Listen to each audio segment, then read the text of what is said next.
Hello and welcome to PS Such a Connection. I'm P, and S isn't here tonight.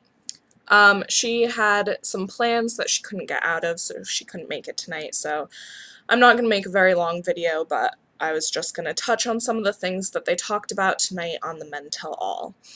And I wanted to start with when they first go in and everyone's just kind of giving their initial thoughts of everything that's happening. Um, you know, I think it's really hard when you have so many guys on stage to kind of keep control of something like that. So, they play the clip from the show and all of the drama that happened and everything.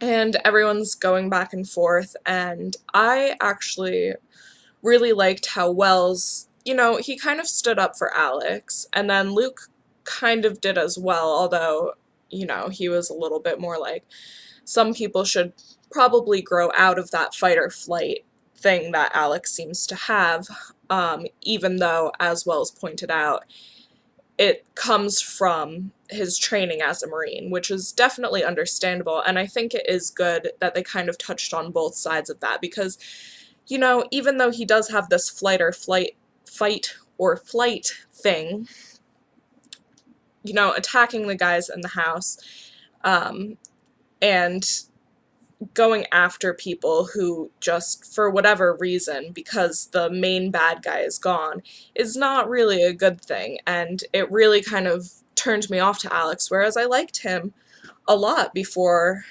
that all happened with him. But I was very happy with Wells, because throughout that whole entire first part, he was just very level-headed, and I was like, oh my god, you're perfect. And she loves him, so I think if she had been here to watch this, she would be talking about him a lot too, so I have to kind of fill in for that role there.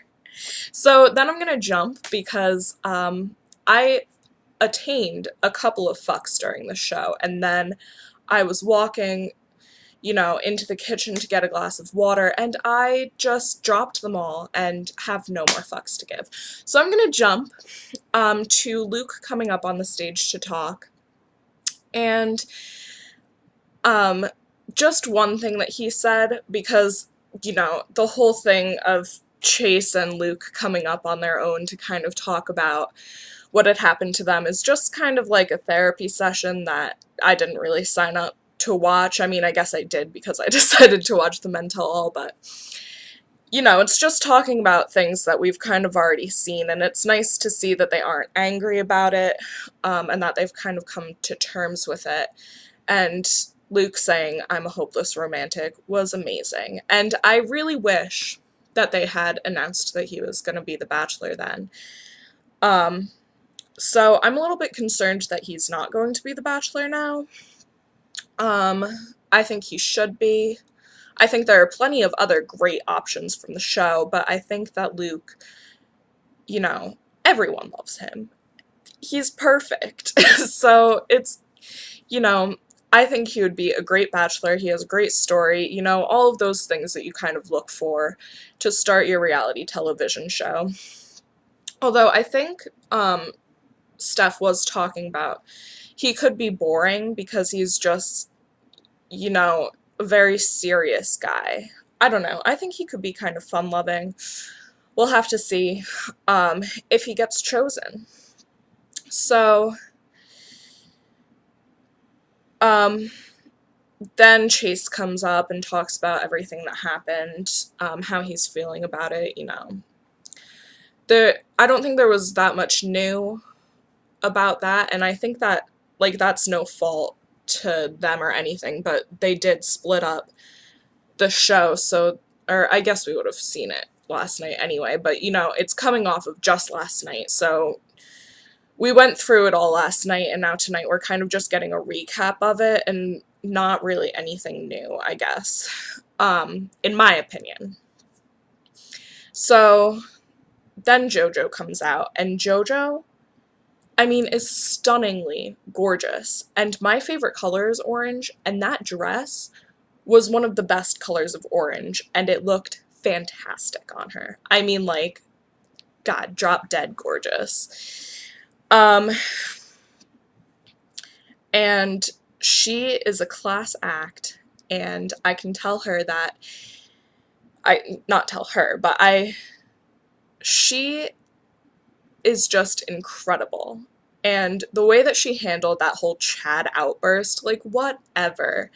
Just, I'm not even gonna pay attention to it. He wants the attention, not gonna do it. That's the only mention I'm gonna make about Chad, so I am so happy with her for doing that, because I mean, like, God, seriously. Um, I thought she handled that very well. And I really thought, and it's hard a little bit because these guys were so respectful of her. Like, so incredibly respectful, which, I mean, is amazing. And I'm so glad that they were, because, you know, last season, it wasn't exactly like that. There were a lot of people attacking Caitlyn. A lot of the men who had dated her were attacking her.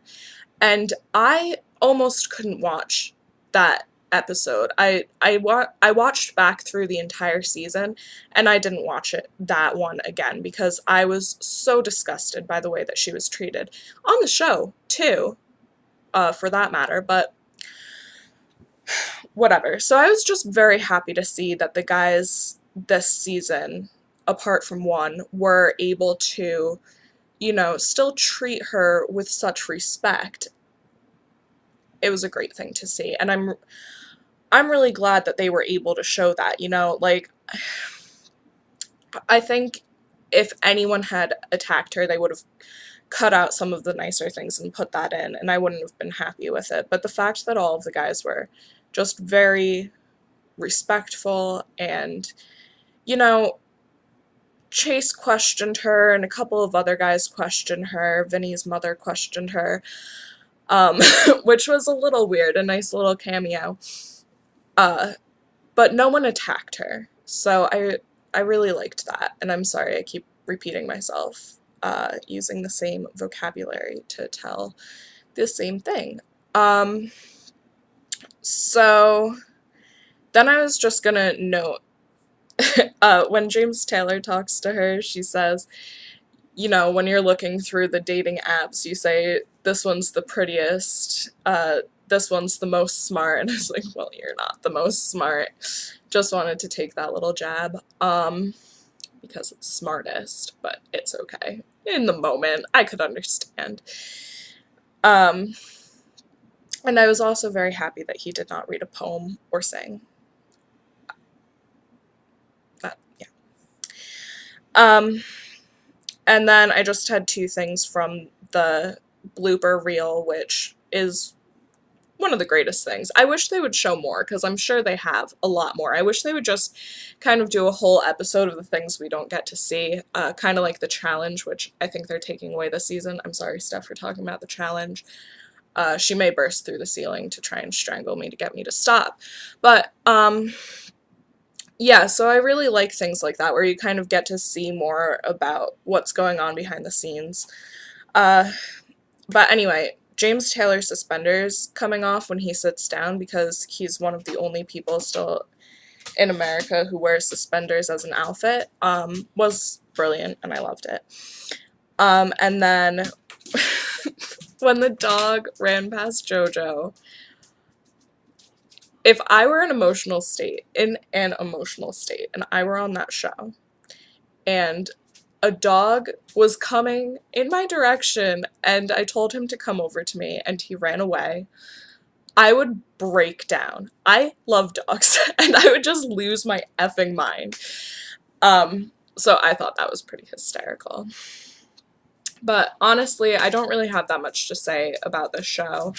I wasn't very happy with some of the things that happened, but I'm not going to touch on that, because I really don't have any to give right now. So this was my review of the Men Tell All episode of JoJo's season of The Bachelorette, and we'll be back next week, me and Steph, for the finale. And you can check us out on Twitter at Such a Connection. Thanks, guys. Bye.